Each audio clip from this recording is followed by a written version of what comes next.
নমস্কাৰ এই মুহূৰ্তত আহি পৰিছে সন্ধিয়াৰ কিবা টপিক ব্ৰেকিং নিউজ আজি হৈছে 5 জুন ৰাজ্যবাসীলৈ বিজেপিৰ 31টা ক্ৰান্তি প্ৰতিগৰাকী অৰুণোদয়ৰ হিতাধিকাৰীৰ একাউণ্টত 550 টকাৰ পৰিৱৰ্তে 3000 টকা সোমাব এতিয়া চেক কৰক আপোনাৰ নাম তালিকাত আছে নে নাই যদি আপুনি চৰকাৰী কৰৰ বাবে জিঅ'ৰিন কৰিছে চৰকাৰী কৰৰ প্ৰথম কিস্তি 32500 টকা সোমাব সকলোৰে বেংক একাউণ্টত আপুনি আত্মীয়কোটত 10000 টকাৰ চেক পাইছে নে যদি আপুনি পাইছে আজি কৰক এই তিনিটা গুৰুত্বপূৰ্ণ কাম সকলোৰে একাউণ্টত 25000 টকা সোমাই দিব যদি আপোনাৰ ৰেচন কাৰ্ড আছে লাভ কৰিব 6টা নতুন সামগ্ৰী কেৱল এয়াই নহয় কোটি কোটি কৃষকৰ বাবে ভাল খবৰ অসমৰ মুখ্যমন্ত্ৰী ডক্টৰ হিমন্ত বিশ্ব শৰ্মাই কৃষকৰ একাউণ্টত 11000 টকা সোমাই দিব লগতে কেইবাটাও ৰাজনৈতিক খবৰৰ লগতে অৰাজনৈতিক খবৰ যুগত কৰা হৈছে আজিৰ দিনটোত গোটেই অসম তথা ভাৰতৰ বিভিন্ন প্ৰান্তৰ পৰা যুগত হৈছে কেইবাটাও ডাঙৰ খবৰ এনেবোৰ খবৰ নিতৌ পাই থাকিবলৈ চেনেলটি সাবস্ক্ৰাইব কৰি ভিডিঅ'ত এটা লাইক কৰিবলৈ নাপাহৰিব আজিৰ আমাৰ প্ৰথম ৰকমৰ গুৰুত্বপূৰ্ণ খবৰ হৈছে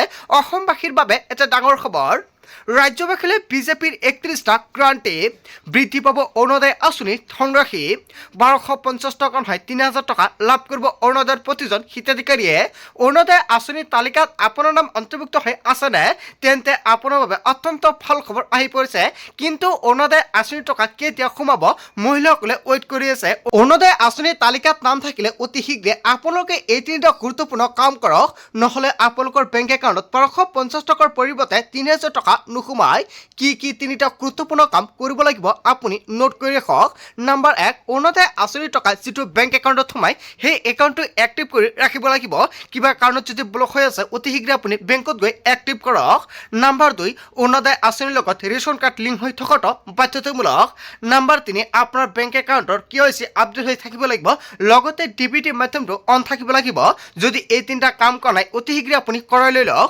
অন্যথা আপোনাৰ বেংক একাউণ্টত অৰুণোদয় আঁচনিৰ টকা চৰকাৰৰ ফালৰ পৰা সোমাই দিলেও নাপাব চাহ শ্ৰমিকৰ বৃদ্ধি পাব মজুৰি হয় অসমৰ মুখ্যমন্ত্ৰী ডক্টৰ হিমন্ত বিশ্ব শৰ্মাই কৰিছে বৃহৎ ঘোষণা চাহ শ্ৰমিকৰ পাৰিশ্ৰমিক 280 টকাৰ পৰা হ'বগৈ 500 টকা অসমৰ মুখ্যমন্ত্ৰী ডক্টৰ হিমন্ত বিশ্ব শৰ্মাই কৰিছে বৃহৎ ঘোষণা এটা নহয় দুটা নহয় 31টা প্ৰতিশ্ৰুতি প্ৰদান কৰিছিলে অসমৰ মুখ্যমন্ত্ৰী ডক্টৰ হিমন্ত বিশ্ব শৰ্মাই নিৰ্বাচনী ইস্তাহাৰত যিকেইটা প্ৰতিশ্ৰুতি দি আছে সকলোকেইটা প্ৰতিশ্ৰুতি এতিয়া আখৰে আখৰে পালন কৰিব 5 বছৰত 2 লাখ যুৱক যুৱতীয়ে পাব চৰকাৰী চাকৰি কেৱল এয়াই নহয় ৰেচন কাৰ্ড থকা প্ৰতিটো পৰিয়ালে পাব ফ্ৰী ৰেচন দালি চেনি নিমখৰ লগতে লাভ কৰিব মিঠাতেল আপোনাৰ ৰেচন কাৰ্ড আছে নেকি অসমক বানমুক্ত কৰাৰ প্ৰতিশ্ৰুতি দিছে চৰকাৰে যদি আপোনাৰ ৰেচন কাৰ্ড আছে তেনে ক্ষেত্ৰত অতি শীঘ্ৰে আপুনি কৰিব লাগিব KYC আৰু 10 তাৰিখৰ পূৰ্বে আপুনি KYC কৰক অন্যথা ৰেচন কাৰ্ডৰ চাউল আপুনি নাপাব আপোনালোকে সকলোৱে জানে বৰ্তমান সময়ত অকল ৰেচন কাৰ্ডৰ চাউলহে আপুনি লাভ কৰিব দালি চেনি নিমখ আপুনি নাপাব লগতে দালি চেনি নিমখ লগতে মিঠাতেল আৰু আপোনাক চাহপাত প্ৰদান কৰিব আগষ্ট মাহৰ পৰা অসমৰ মুখ্যমন্ত্ৰী ডক্টৰ হিমন্ত বিশ্ব শৰ্মা চৰকাৰে বৃহৎ ঘোষণা কৰিছে অসমক বানমুক্ত কৰাৰ প্ৰতিশ্ৰুতি দিছে মুখ্যমন্ত্ৰীয়ে লাখপতি বাইদেৱে লাভ কৰিব 25000 কোটি টকা আপুনি আত্মীয়কোটত 10000 টকাৰ চেক পাইছেনে তেনে ক্ষেত্ৰত এতিয়া আপোনাৰ বেংক একাউণ্টত 25000 টকা সোমাই দিব কিন্তু আত্মীয়কোটৰ প্ৰতিজন মহিলাই এই তিনিটা গুৰুত্বপূৰ্ণ কাম কৰিব লাগিব নাম্বাৰ 1 আপুনি যি 10000 টকাৰ চেক পাইছে সেই 10000 টকাৰে আপুনি কিবা এটা ব্যৱসায় কৰিব লাগিব যদি আপুনি 10000 টকাৰে কোনো ধৰণৰ ব্যৱসায় নকৰে তেনে ক্ষেত্ৰত পৰৱৰ্তী কিস্তি 25000 টকা নিদিয়ে আপুনি নিজৰ ব্যৱসায়ৰ ক্ষেত্ৰত এই 10000 টকা বিনিয়োগ কৰিব পাৰিব স্বামীৰ ব্যৱসায়ৰ ক্ষেত্ৰত আপুনি 10000 টকা বিনিয়োগ কৰিব পাৰিব যদি আপোনালোকে ভাবিছে মহিলা ক্ষেত্ৰতে সকলো মহিলাই মিলি এটা ব্যৱসায় কৰিব তেনে ক্ষেত্ৰত কৰিব পাৰিব এই তিনিটাৰ ভিতৰতে যিকোনো এটা কাম আপুনি কৰিব লাগিব নহলে আপোনালোকৰ বেংক একাউণ্টত নেক্সট কিস্তি 25000 টকা নিদিয়ে 15 লাখকৈ লোকে লাভ কৰিব প্ৰধানমন্ত্ৰী আৱাস যোজনাৰ চৰকাৰী কৰ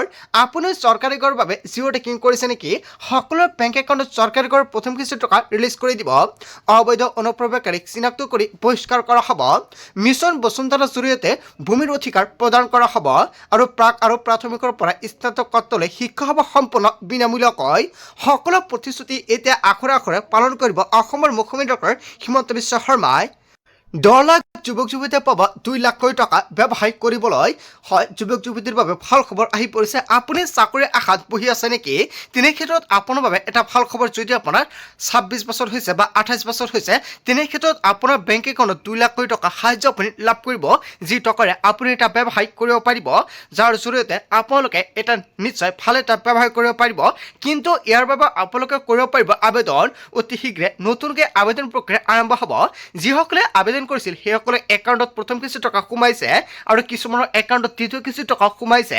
যদি আপুনি আবেদন কৰা নাই অতি শীঘ্ৰে নতুনকৈ আবেদন প্ৰক্ৰিয়া আৰম্ভ কৰিব চৰকাৰে। ক্ষুদ্ৰ আৰু উপান্ত কৃষকক দিব 11,000 কোটি টকা। দেশৰ কোটি কোটি কৃষকৰ বাবে ভাল খবৰ, অতি শীঘ্ৰে কৰক আবেদন। আধাৰ কাৰ্ড, পান কাৰ্ড, জমাবন্দী কপি যদি আপোনাৰ বেংক একাউণ্ট আছে তেনে ক্ষেত্ৰত আপোনাৰ একাউণ্টত 11,000 টকা সোমাব। অকল কৃষকৰ একাউণ্টত এই টকা সোমাই দিব। অসমৰ মুখ্যমন্ত্ৰী ডক্টৰ হিমন্ত বিশ্ব শৰ্মাই এটা কৰি সকলোকে এটা প্ৰতিশ্ৰুতি পালন কৰিব। 6 জনগোষ্ঠীক জনজাতিকৰণৰ বাবে মন্ত্ৰীগোটৰ পৰামৰ্শ কাৰ্যকৰী ব্যৱস্থা। 26 ৰৌনকা বজাই বিজেপিয়ে মুকলি কৰিলে সংকল্প পত্ৰ আৰু সংকল্প পত্ৰ যিকেইটা প্ৰতিশ্ৰুতি দি আছে সকলোকেইটা প্ৰতিশ্ৰুতি এতিয়া আখৰে আখৰে পালন কৰিব। আজিৰ ভিডিঅ'ত যিমান পাৰে সকলোকে শ্বেয়াৰ কৰি দিব। তাৰ পিছত অসমবাসী ৰাইজক জনাইছো আমাৰ পৰৱৰ্তী অসমবাসী গুৰুত্বপূৰ্ণ খবৰ। লগতে এটা ডাঙৰ খবৰ, নতুন চৰকাৰৰ শপত গ্ৰহণৰ দিনাই ৰাজ্যত বৃহৎ উচ্ছেদ অভিযান। অবৈধ বেদখলকাৰীৰ বিৰুদ্ধে পুৱাৰে পৰা বুলডোজাৰ একশ্যন আৰম্ভ কৰিছে। বৰাকত সৰ্ববৃহৎ উচ্ছেদ অভিযান প্ৰশাসনৰ ফালৰ পৰা। 20খনতকৈ অধিক বুলডোজাৰে একেলগে চলাইছে অভিযান।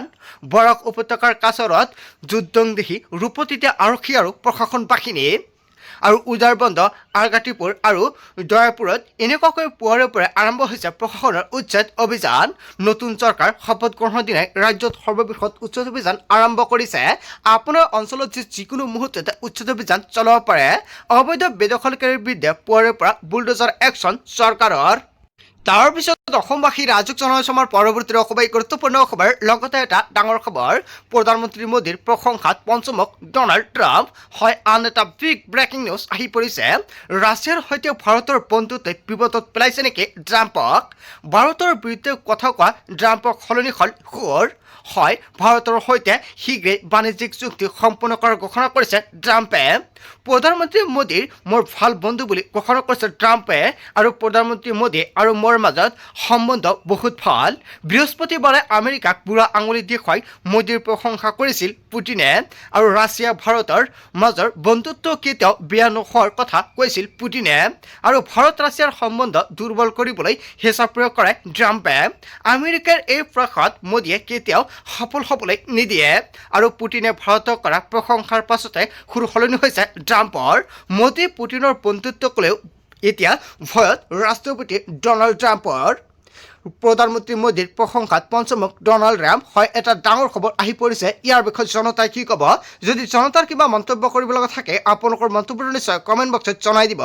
তাৰ পিছত অসমবাসী ৰাইজক জনাইছো আমাৰ পৰৱৰ্তী অসমবাসী গুৰুত্বপূৰ্ণ খবৰ। লগতে এটা ডাঙৰ খবৰ, বিজেপি চৰকাৰে আমাক চৰম প্ৰতাৰণা কৰিলে কেইবাটাও বিষয়ত অভিযোগ উত্থাপিত কৰিছে। পুৱাই উত্তপ্ত উজনি অসম, সম্পূৰ্ণৰূপে বন্ধ হৈ পৰিছে তিনিচুকীয়া আৰু ডিব্ৰুগড়। মৰাণ মটকে দিয়া বন্ধ স্তব্ধ তিনিচুকীয়া আৰু ডিব্ৰুগড়। 48 ঘণ্টীয়া বন্ধ ঘোষণা কৰিছিল মৰাণ মটকে। মৰাণ মটকক চৰম প্ৰতাৰণা কৰাৰ অভিযোগ উত্থাপিত হৈছে। দিম বুলি কৈ ঠগিলে হিমন্ত বিশ্ব শৰ্মাই। মন্ত্ৰিত্ব নৌপোৱাৰ খবত ফাটি পৰিছে মৰাণ আৰু মটক। না মন্ত্ৰী দিলে না জনজাতিকৰণ কৰিলে, এনেকুৱাকৈ বৃহৎ অভিযোগ উত্থাপিত কৰিছে। হিমালয় পৰ্বতৰ সমান ললিপপ দিলে 6 জনগোষ্ঠীক। বিজেপি চৰকাৰে আমাক চৰম প্ৰতাৰণা কৰিলে বুলি বৃহৎ অভিযোগ উত্থাপিত কৰিছে 6 জনগোষ্ঠীৰ জনজাতিকৰণক লৈ। যদি জনতাৰ কিবা মন্তব্য কৰিব লগা থাকে আপোনালোকৰ মন্তব্যটো নিশ্চয় কমেণ্ট বক্সত জনাব। তাৰ পিছত অসমবাসী ৰাইজক জনাইছো আমাৰ পৰৱৰ্তী অসমবাসী গুৰুত্বপূৰ্ণ খবৰ। লগতে এটা ডাঙৰ খবৰ, 6 গাঁৱত শীঘ্ৰে চলিব বৃহৎ উচ্ছেদ অভিযান। হাজাৰ হাজাৰ বেদখলকাৰী শেষ হৈয়নি। এজনো অচিনাকি লোক থাকিব নোৱাৰিব 6 গাঁৱত। অচিনাকি লোকক উচ্ছেদৰ শেষ হৈয়নি। বিজেপি বিধায়কৰ 11 বছৰীয়া নাবালিকাৰ সৈতে জঘন্য কাণ্ডক লৈ কঠোৰ হৈছে বিধায়ক। জঘন্য কাণ্ড কৰা আক্কাচালি কঠোৰ শাস্তি প্ৰদানৰ প্ৰতিশ্ৰুতি। অচিনাকি লোকৰ বিৰুদ্ধে মাটি বেটি দখলৰ অভিযোগ উত্থাপিত হৈছে। অচিনাকি লোকে অবৈধ কাৰ্য কৰাৰ অভিযোগ 6 গাঁৱত। আৰু বেদখলকাৰী খোকনি পলাশবাৰী বিধায়ক হিমাংশু শেখৰ বৈশ্যপৰ। 6 গাঁৱত শীঘ্ৰে চলিব বৃহৎ উচ্ছেদ অভিযান। হয়, এটা ডাঙৰ খবৰ আহি পৰিছে। 6 গাঁৱত উচ্ছেদ অভিযান চলাব লাগে নে নাই জনতাই কি ক'ব? জনতাৰ মন্তব্যটো নিশ্চয় কমেণ্ট বক্সত জনাই দিব। তাৰ পিছত অসমবাসী ৰাইজক জনাইছো আমাৰ পৰৱৰ্তী অসমবাসী গুৰুত্বপূৰ্ণ খবৰ। লগতে এটা ডাঙৰ খবৰ, আৰম্ভ হৈ গ'ল অপাৰেশ্যন ডেল্টা হাল্ট। হয়, এটা বিগ ব্ৰেকিং নিউজ আহি পৰিছে। কত লুকাই থাকিব নোৱাৰিব বাংলাদেশীৰ বিৰুদ্ধে ভয়ংকৰভাৱে আৰম্ভ হৈছে একশ্যন। বিজেপি চৰকাৰে আৰম্ভ কৰিছে অপাৰেশ্যন ডেল্টা হাল্ট। একেলগে ৩৬২ জন বাংলাদেশী গ্ৰেপ্তাৰ কথা দি কথা ৰাখিছে বিজেপি চৰকাৰে প্ৰতিশ্ৰুতি দিয়া মতে আৰম্ভ হৈছে অপাৰেশ্যন বাংলাদেশীৰ বিৰুদ্ধে দয়া নাই ক্ষমা নাই নীতি আৰম্ভ বিজেপি চৰকাৰৰ অলিগলিয়ে বাংলাদেশীক বিচাৰি চলোৱা হৈছে অপাৰেশ্যন ডেল্টা হাণ্ট বৰ্তমানেও ৭৮২ জনতকৈ অধিক সন্দেহযুক্ত নাগৰিকক জেৰা চলাই আছে ৰাষ্ট্ৰীয় নিৰাপত্তাৰ প্ৰতি ভাবুকি বুলি কোৱা হৈছিল বাংলাদেশীক আৰু বাংলাদেশীৰ বিৰুদ্ধে কঠোৰ পদক্ষেপ বিজেপি চৰকাৰৰ ৰাজ্যৰ সুৰক্ষাৰ স্বাৰ্থত কোনেও আপোচ কৰা নহ'ব বুলি মন্তব্য কৰিছে আইনী ব্যৱস্থা গ্ৰহণ কৰি বাংলাদেশলৈ পঠিয়াই দিয়া হ'ব বুলি বাংলাদেশীক হুংকাৰ দিছিল আৰু বাংলাদেশীক আশ্ৰয় আৰু কৰ্ম সংস্থাপন দিয়া লোকসকলকো কৰা হ'ব গ্ৰেপ্তাৰ আইনৰ উলংঘনকাৰীৰ বিৰুদ্ধেও কঠোৰ হ'ব আৰক্ষী প্ৰশাসন বাহিনী বাংলাদেশী নেটৱৰ্ক ভাঙি পেলোৱা হ'ব অপাৰেশ্যন ডেল্টা হাণ্টেৰে চৰ্চাত বিজেপি চৰকাৰ বিজেপি চৰকাৰে আৰম্ভ কৰিছে অপাৰেশ্যন ডেল্টা হাণ্ট হয় এটা ডাঙৰ খবৰ আহি পৰিছে ইয়াৰ বিষয়ে জনতাই কি ক'ব জনতাৰ মন্তব্য নিশ্চয় কমেণ্ট বক্সত জনাই দিব তাৰ পিছত অসমবাসী ৰাজক জনাইছে আমাৰ পৰৱৰ্তী খুবেই গুৰুত্বপূৰ্ণ খবৰ লগতে এটা ডাঙৰ খবৰ উৎকট গৰমৰ মাজতে বিদ্যুতৰ গ্ৰাহকৰ বাবে ডাঙৰ খবৰ আহি পৰিছে চলিত মাহৰ পৰাই দাম বৃদ্ধিৰ সম্ভাৱনা বিদ্যুতৰ প্ৰতি ইউনিটত ১৬ৰ পৰা ২৮% বৃদ্ধি পোৱাৰ সম্ভাৱনা ধাৰ পৰিশোধ কৰিবলৈ গ্ৰাহকৰ পৰা ধন সংগ্ৰহৰ সম্ভাৱনা ২১৫ কোটিৰো অধিক ধাৰ আছে APDCLৰ আৰু ১০ মাহৰ ভিতৰতে গ্ৰাহকৰ পৰা আদায় কৰিব কোটি কোটি টকা আৰু FPPAৰ নামত কোম্পানীসমূহক ২১৫ কোটি টকা দিবলৈ আছে APDCLে ২ মাহৰ ভিতৰতে এই ধন গ্ৰাহকৰ পৰা সংগ্ৰহ কৰিবলৈ বিচাৰিছিল APDCLে কিন্তু এই ধন আদায়ত বাধা প্ৰদান কৰিছে বিদ্যুৎ নিয়ামক আয়োগৰ আৰু উৎকট গৰমৰ মাজতে বিদ্যুৎ গ্ৰাহকৰ বাবে ডাঙৰ খবৰ আহি পৰিছে বন্ধু বান্ধৱীসকল আজিৰ মূল ভিডিঅ'খনত আপোনালোকক এইখিনি সৰু এটা ইনফৰমেশ্যন দিবলগীয়া আছিলে ভিডিঅ'টি ভাল লাগিলে লাইক কমেণ্ট শ্বেয়াৰ কৰক চ' থেংক ইউ ফৰ ৱাচিং ফুল ভিডিঅ'